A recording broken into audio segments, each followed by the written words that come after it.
Shalom keluarga damai yang terkasih di dalam Tuhan. Bagaimana kabarnya pada saat ini? Puji Tuhan, saya percaya bahwa hidup kita ada di dalam pemeliharaan Tuhan. Berjumpa kembali di dalam Renungan Samas, Kamis 13 Oktober 2022. Keluarga damai, mari kita menyiapkan hati, kita masuk di dalam doa.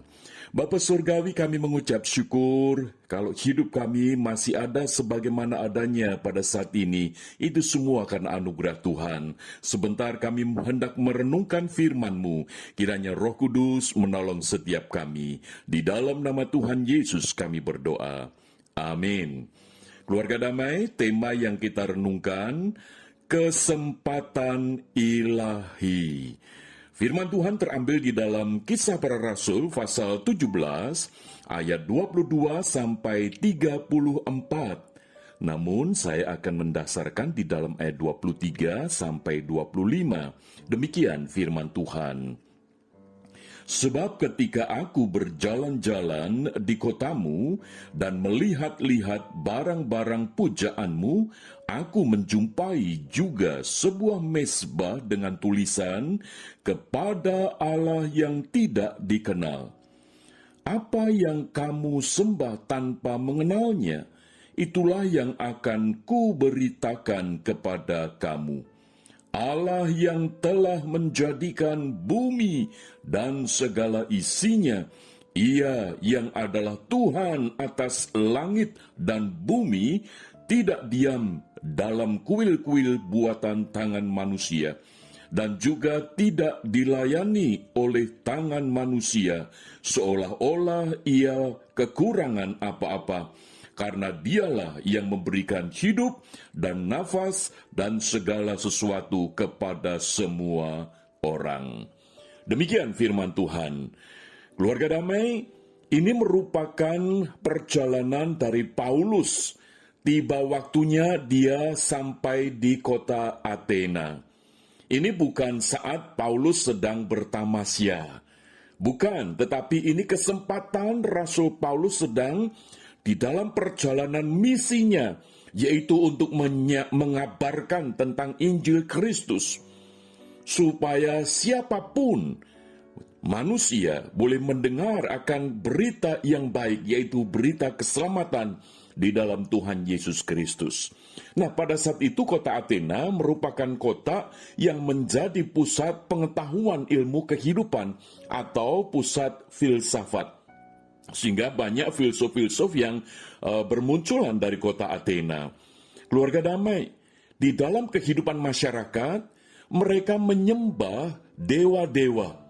Karena mereka percaya bahwa hidup manusia itu ditentukan oleh para dewa. Namun mereka tidak tahu siapa dewa-dewa itu. Sehingga di tengah masyarakat kota Athena yang menyembah para dewa itu, mereka mendirikan kuil-kuil atau tempat pemujaan kepada para dewa itu. Sekalipun mereka tidak memiliki sebuah relasi pribadi dengan para dewa, tetapi mereka menyembah. Nah, inilah yang menjadi kesempatan bagi Rasul Paulus untuk mengabarkan Injil Kristus Yesus. Sebab mereka memiliki kehidupan ritual tanpa relasi personal.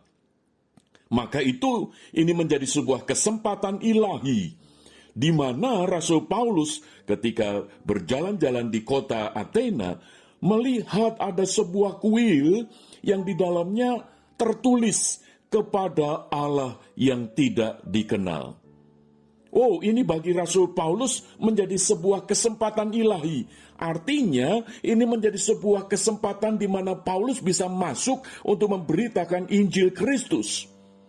Supaya dengan kesempatan itu, masyarakat di kota Athena yang mendengar berita tentang Yesus Kristus, itu menjadi percaya kepada Kristus. Supaya hidupnya itu diubahkan dari yang menyembah berhala untuk mengenal kepada Allah yang hidup. Maka itu di dalam ayat 23 ketika Paulus menyinggung tentang kepada Allah yang tidak dikenal, ini menjadi pintu masuk untuk Paulus menjelaskan tentang siapakah Allah yaitu Allah yang menciptakan langit dan bumi. Maka itu di dalam ayat 24, Rasul Paulus dengan jelas, Allah yang telah menjadikan bumi dan segala isinya, untuk menegaskan bahwa Allah lebih berkuasa daripada para dewa yang mereka sembah. Dan Allah yang menciptakan langit dan bumi itu, Allah yang memperkenalkan diri kepada manusia di dalam wujud manusia, yaitu Yesus Kristus. Keluarga damai, yang perlu kita pelajari daripada Paulus ini adalah Paulus peka bahwa ini adalah kesempatan ilahi untuk memberitakan Injil Kristus, memberitakan kabar keselamatan kepada siapapun yang dijumpai. Karena kalau kita melihat di dalam ayat-ayat berikutnya, saudara, Paulus tidak lama tinggal di kota Athena. Namun itu menjadi satu kesempatan dia menceritakan, sekalipun masyarakat tidak mau menerima, masyarakat tidak mau percaya apa yang diberitakan oleh Rasul Paulus. Bukan soal, karena yang penting mereka sudah mendengarkan. Nah, ini yang dipakai oleh Rasul Paulus menjadi kesempatan ilahi. Keluarga damai, saya kira ini menjadi pembelajaran bagi kita. Jikalau saat ini kita sudah percaya kepada Tuhan Yesus Kristus, kita sudah mendapatkan anugerah keselamatan, menerima anugerah hidup yang kekal di dalam Kristus, maka biarlah kita juga memiliki hati yang terpanggil untuk memberitakan. Dan ini merupakan satu kesempatan ilahi. Jikalau kita diperjumpakan, dipertemukan dengan orang-orang tertentu, biarlah ini menjadi kesempatan. Jikalau mereka memang belum percaya kepada Tuhan Yesus, itulah kesempatan kita. Menjadi kesempatan ilahi untuk bercerita, untuk menyaksikan tentang Kristus. Satu kali, saudara, di tahun 1985, ketika saya pelayanan di Solo, waktu itu saya pulang dari bepergian, saya naik beca. Nah, dalam perjalanan itu saya cerita tentang Tuhan Yesus kepada tukang beca ini. Dan saya terkejut, saudara, karena beberapa bulan kemudian, tukang beca ini ketemu lagi dengan saya, bukan pada saat dia narik beca, tetapi dia beribadah di satu gereja di sebuah desa, di mana saya pada saat itu melayani. Dan bapak tukang beca itu masih ingat, sehingga ketika saya disapa, "Mas, masih ingat saya?"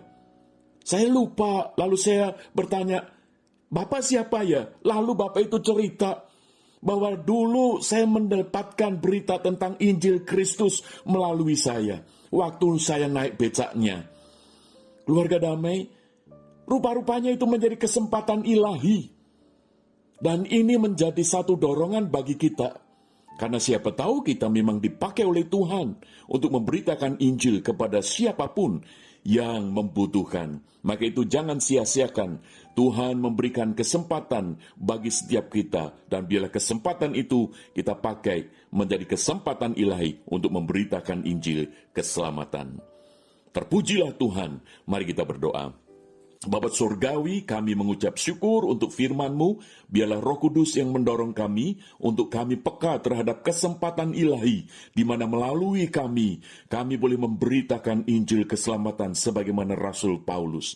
Tolonglah kami ya Bapa. Di dalam nama Tuhan Yesus kami berdoa. Amin. Keluarga damai, Tuhan Yesus memberkati kita sekalian. Amin.